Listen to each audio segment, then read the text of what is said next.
ಆತ್ಮೀಯರೇ, ಕೃತಿವೃತ್ತಿಗೆ ಸುಸ್ವಾಗತ. ನಾನು ಡಾಕ್ಟರ್ ರಾಮಚಂದ್ರ ಪುರೋಹಿತ್. ಇಂದಿನ ಅಧ್ಯಾತ್ಮ ವಿರಂಜನೆಯಲ್ಲಿ ಕನಕದಾಸರ ಒಂದು ವಿಚಾರವನ್ನು ನಿಮ್ಮ ಮುಂದೆ ಇಡ್ತಾ ಇದ್ದೀನಿ. ಹುಟ್ಟಲೇನು ತರಲಿಲ್ಲ, ಸಾಯುತ್ತೇನು ಒಯ್ಯಲಿಲ್ಲ. ಇದು ಕನಕದಾಸರ ಮಾತು, ಸತ್ಯವಾದ ಮಾತು. ಇವೆರಡರ ನಡುವೆ ಇರುವುದೇ ಬದುಕು. ಈ ಬದುಕು ಸುಖಮಯವಾಗಿರಲೆಂದು ಎಲ್ಲರೂ ಬಯಸ್ತಾರೆ. ಇದಕ್ಕಾಗಿ ಸೆಣಸಾಟ, ತಿಣಕಾಟ ಎಷ್ಟಿದ್ದರೂ ಸಾಲದು. ಧನದ ದಾಹ ತೀರದು. ಮಾಡದ್ದನ್ನು ಮಾಡಿ ಮನುಷ್ಯ ಶೇಖರಿಸ್ತಾನೆ, ಧನಕ್ಕೆ ಗುಲಾಮನಾಗ್ತಾನೆ. ಧನವೇನೋ ಮನೆ ತುಂಬತ್ತೆ, ಬ್ಯಾಂಕು ತುಂಬತ್ತೆ, ರೂಪಾಂತರವಾಗಿ ಬೆಳೆಯುತ್ತೆ. ಮುಂದೇನು? ಕಾದೆ ದುಃಖ, ಭಯ, ಅಶಾಂತಿ, ಅಕೀರ್ತಿ. ಒಂದು ದಿನ ಈ ಮನುಷ್ಯ ಸಾಯ್ತಾನೆ. ಹಿಂದೆ ಬರುತ್ತೆಯೇ ಅವನು ಸಂಪಾದಿಸಿದ ಹಣ? ಈ ಜಡದೇಹವೇ ಹೋಯಿತು, ಇನ್ನು ಹಣ ಬರುತ್ತಾ? ಇಲ್ಲೇ ಉಳಿಯಿತು, ಮತ್ತೆ ಹಿಂದೆ ಬಂದದ್ದೇನು?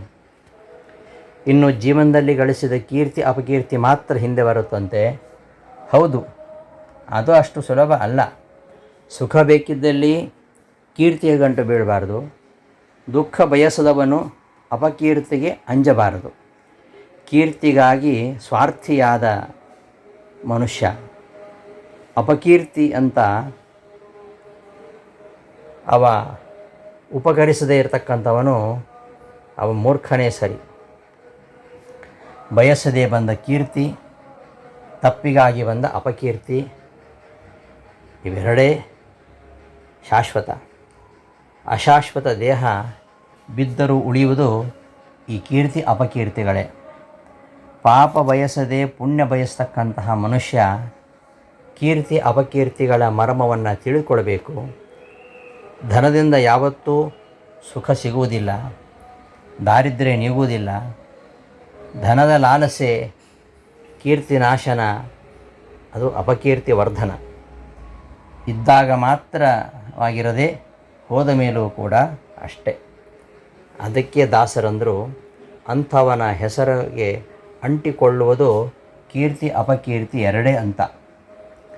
ಬಂಡಿ ತುಂಬ ಇದ್ದ ಧನವು ಹಿಂದೆ ಉಳಿಯುವುದಲ್ಲೋ ನಿನ್ನ, ಹೊಂದಿಕೊಂಡು ಬರೋ ವಸ್ತು ಕೀರ್ತಿ ಅಪಕೀರ್ತಿ ಎರಡೇ. ಈ ಕೀರ್ತಿ ಅಪಕೀರ್ತಿ ಎರಡೇ ಅವನಿಂದ ಬರತಕ್ಕಂಥದ್ದು. ತಾನು ಸುಖದಿಂದ ಇದ್ದು ಇತರರನ್ನು ಸುಖದಿಂದ ಇರಿಸಲಿಕ್ಕೆ ಪ್ರಯತ್ನ ಮಾಡಬೇಕು. ಇದೇ ಮುಂದೆ ಸದ್ಗತಿ ಕಾರಣ. ಅವನ ಕೀರ್ತಿ ಅಪಕೀರ್ತಿಗಳು ಮಾತ್ರವೇ ಎಂಬುದಾಗಿ ದಾಸರು ಇಲ್ಲಿ ಬಹಳ ಮಾರ್ಮಿಕವಾಗಿ ತಿಳಿಸ್ತಾರೆ ಅಂತ ಹೇಳ್ತಾ ಈ ಒಂದು ವಿಚಾರವನ್ನು ನಿಮ್ಮ ಮುಂದೆ ಹಂಚ್ಕೊಳ್ತಾ ಇದ್ದೇನೆ. ಧನ್ಯವಾದಗಳು.